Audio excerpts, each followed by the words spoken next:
Yeah. Thanks for listening in, Pat, especially while you drive around. But no, I really enjoyed Project Aler. I thought that, from my perspective, and I really want to hear all your thoughts on it, but it was really great in a lot of the games, and that one included, to see games that were playable, that were fun, and also I could see what the next steps were going to be. Because it was only a very short jam. Like, you had very little time to build this thing, but you could tell that you made a playable build such that you could get a little play testing of your initial game loop. You successfully built that. I played it a bunch of times, and I could see where you were taking it. Like, I'm not like, what is he going to do with the rest? I'm like, I want that boss fight to exist so that I can kill that big blue ship. Um, so, so I just want to hear about your experience and what your story is, and yeah, go off. And if I have some questions, I'll like raise my hand. So let's start with Aler itself, Yeah. like the word. How did I, and basically how I came to the word Aler as opposed to say any other word. So it all starts, funny enough, with Star Fox saying do a barrel roll, but it's not the correct terminology. The correct terminology is an aileron roll, and Aler is shorthand for that. That's fantastic. Yes. Because uh, like the first time I played it, I literally remember saying to myself, like, "Oh, do a barrel roll." The first time I did a barrel roll. yeah, even on the game design document, it's like you're supposed to go through a couple of waves of enemies. A couple of the enemies are supposed to shoot at you, and during that time, someone's supposed to say, "Do an Aler roll." That's awesome. Do an Aler roll. Do an Aler roll. Yeah, I could literally hear it. So, so my question is, are you in aviation at all? Yeah. So, believe it or not, this was actually covered entirely on. I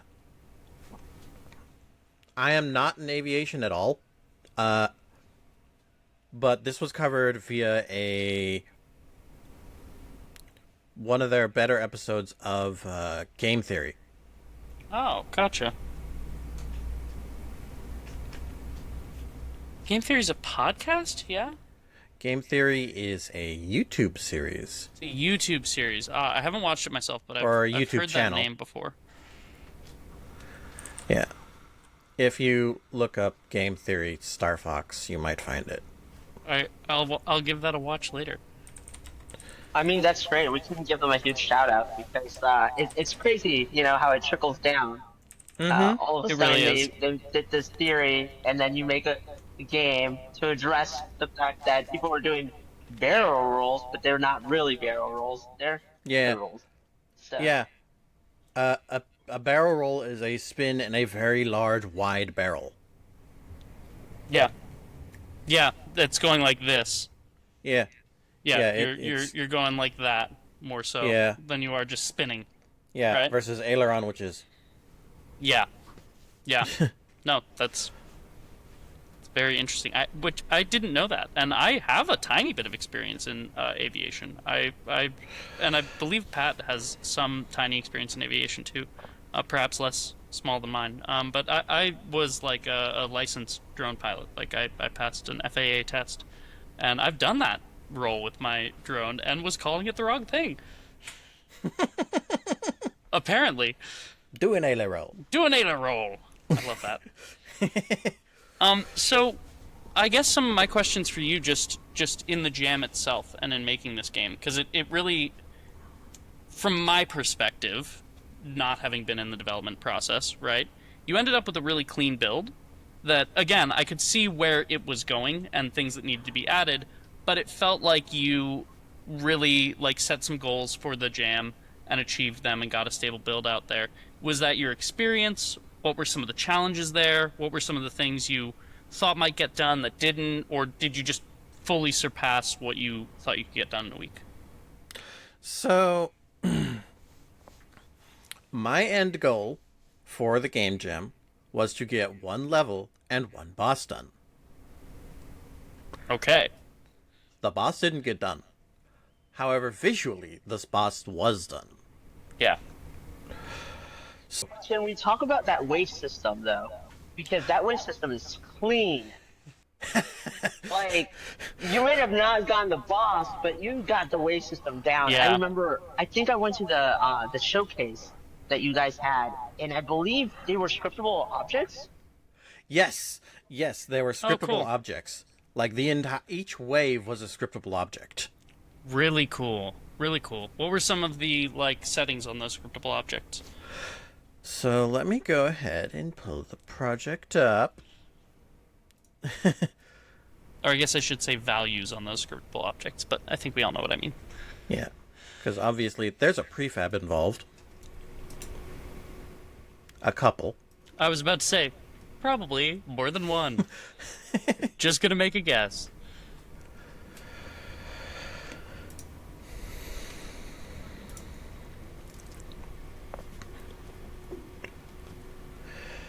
But yeah, while Unity loads up, literally the level 2 GDD is literally start, fly in, do asteroids, random satellites, which I wrote down on the GDD to skip because of changes in the project and whatnot. Mm-hmm. And then we are going to have our first wave of hostiles and then do the Aler Roll thing. Mm-hmm. Immediately following that, there's the boss teaser that flies overhead. Yeah, I really liked that. I thought that was such a good little like hook for future development. Mm-hmm. And then we have asteroids and more hostiles. Clearing with just hostiles.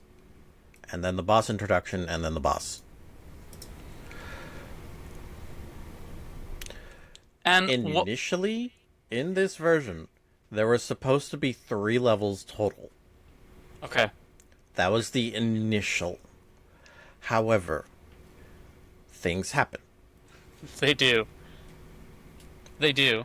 My partner had to go to an interview and deal with some other work stuff. No fault on him.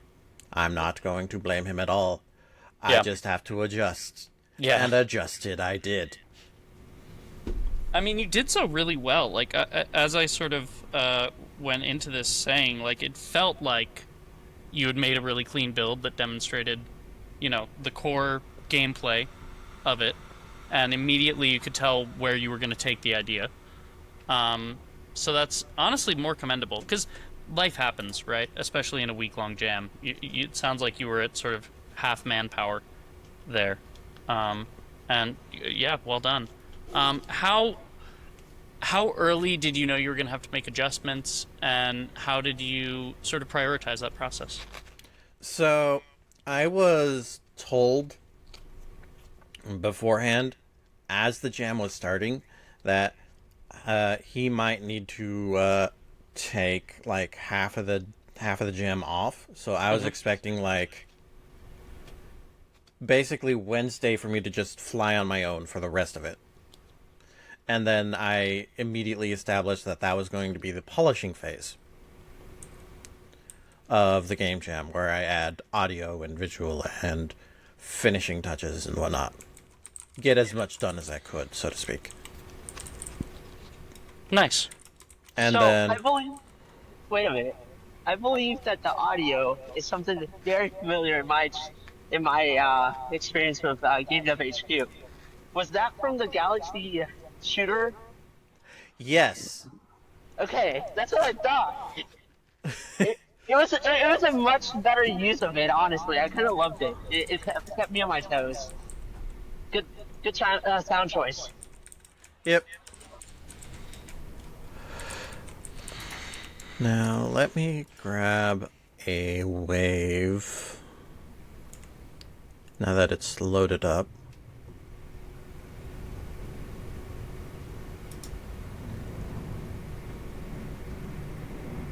Entire screen. This one. While you're loading that up, did you intend to have a different sound choice?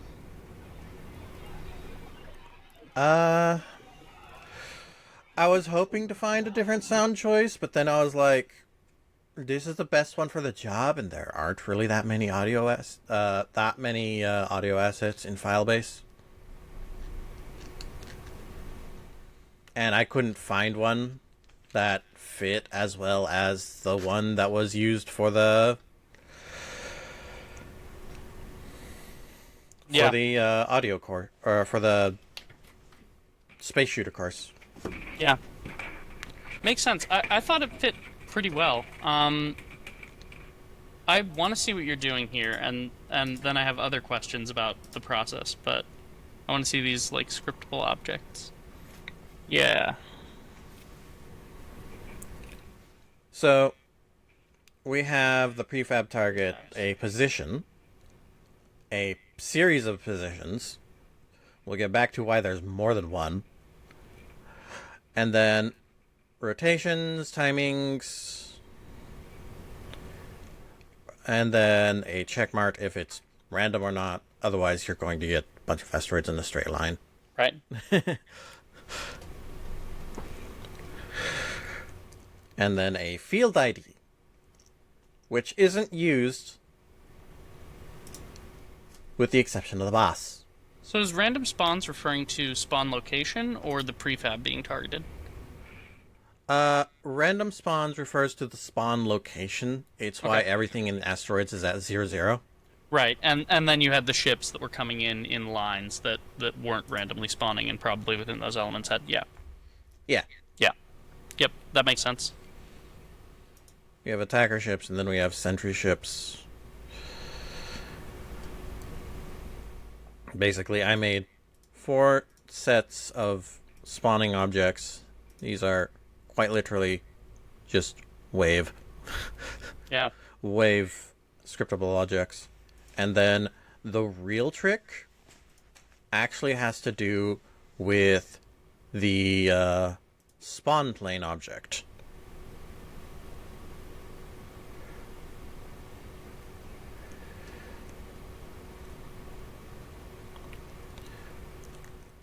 And then this is how all of the waves are programmed in. Right. And it also has a collection of both the far spawner, which is currently selected, and the near spawner, which is directly above the player.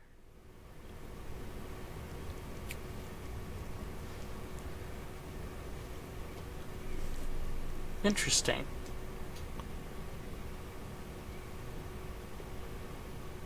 So what you were showing before was the prefabs or the scriptable objects?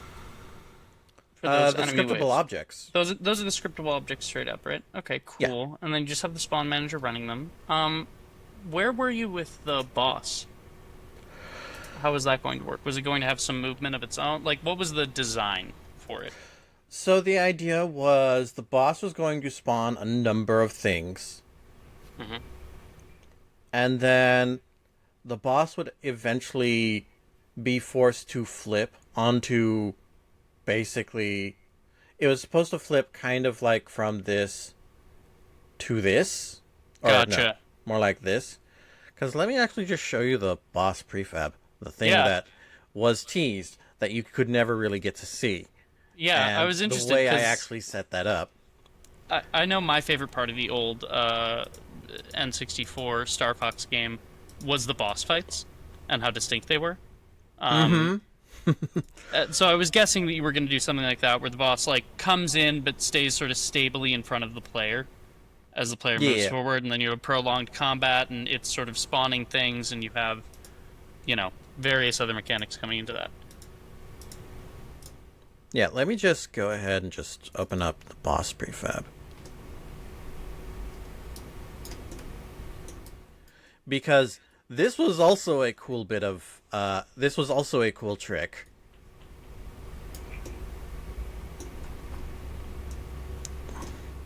As we wait for materials to load. Yep. There we go. Ooh. That is a really beautiful asset.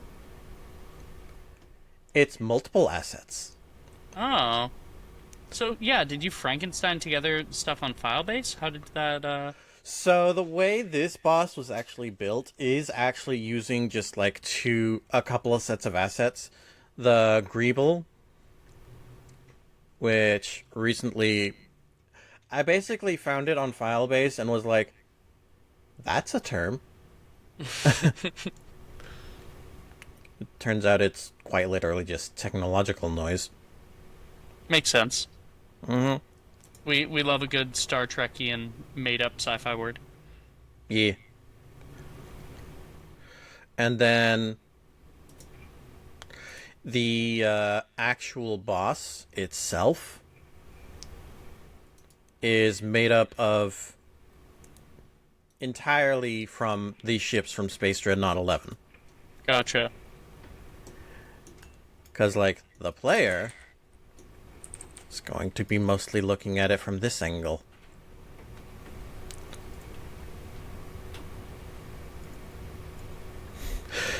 Yeah. I thought the lighting also really was great for it. Like, what were your sort of adjustments to really make these assets look clean in game? Because it looked like the sort of blue aspects of it were lit, you know? Yeah. So, the way I set up lighting is actually really simple. Simple Admittedly. is often the best. Mm-hmm. Because, like, I did have to make the background that you see. Yeah. And there are some very clear seams in the background. Like, if I grab the main camera and just rotate it a little bit, there's a seam. Yeah, there it is. If I rotate it up, oh look, a seam. A seam. Another seam. Yep.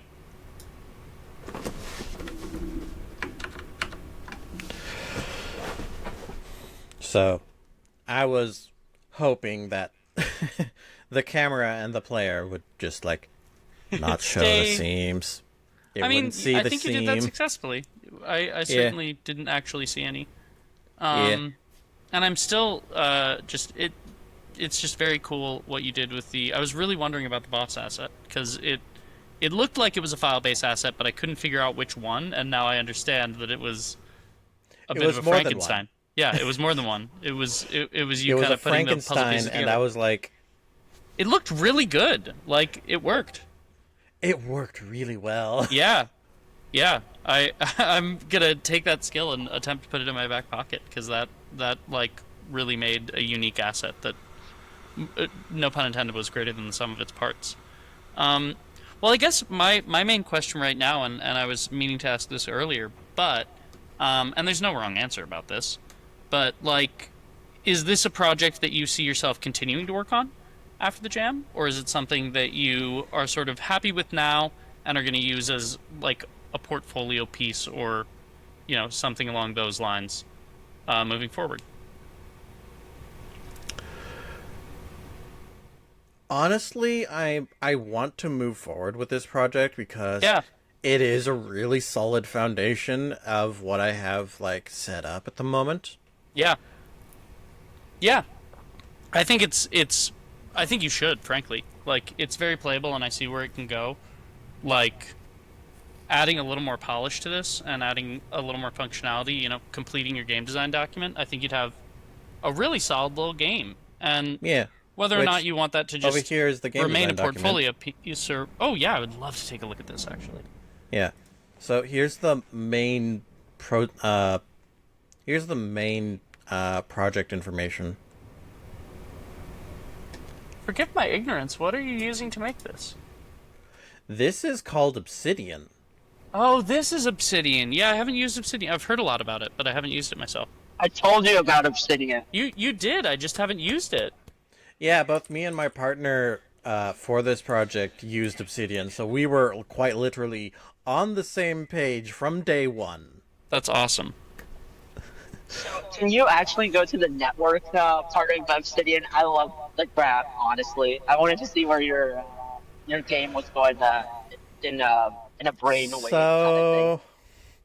So the problem with that is that the graph will show way more the than just Project Aler, because I've Oh. also been using it to map out a web of Yeah. evolutions Yeah, I'm in a seeing game I've multiple been playing projects. for a while. So If you I can't open up, containerize. You can't containerize your obsidian stuff, so you can get one graphical item. Uh, I'm become a yeah, nerd about obsidian, so I would suggest it. It's kind of interesting when you do game design documents. It's kind of funny the traceability of it. yeah, but I'll go ahead and just show you the graph functionality, even though it's going to look noisy. It's not. Not for Aler. Whoa.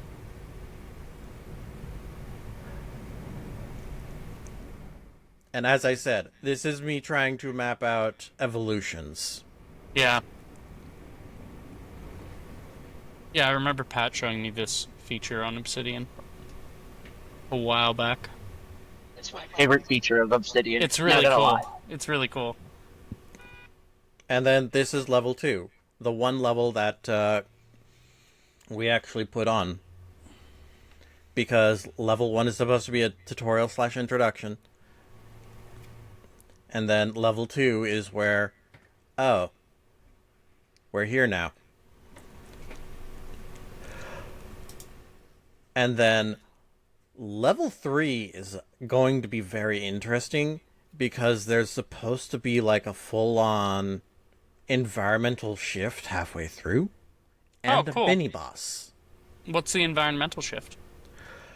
So you're supposed to fly towards another ship and then fly into it. Gotcha. Like into the Into like the hangar belly of of a it, ship. or like a giant ship? Yes. Okay, yeah, Like- that's very Star Fox. I think Oh, there I is was a gonna level ask of that. about that. Yeah.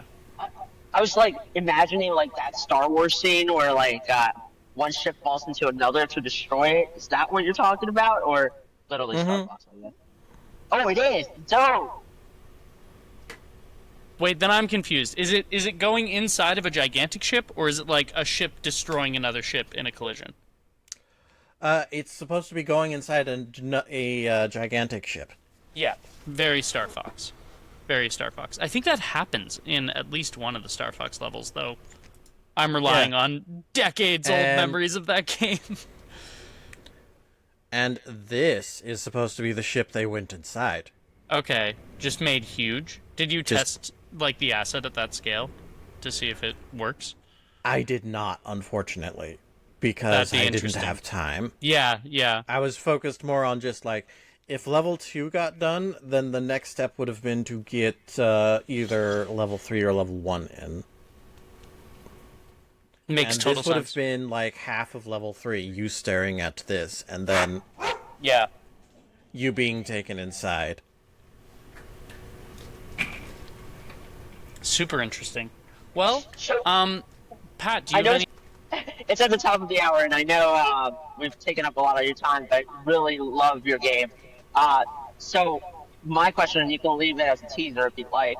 Once you go into the ship, are you able to get out of the ship? That's supposed to be an entire sequence. All right. Well, I hope you finish this project because I want to play it. Yeah, I do too. That was gonna be my little teaser for the end. Was keep us up to date. I'd love to shout this out as it gets progress going, and also just like selfishly, I want to play it. It was a really good nostalgia trip, and it's great seeing ideas get on their legs. It just is, and game Yeah. jams are awesome for that like immediate getting together and getting something done. But like we all know that great games aren't built in a week.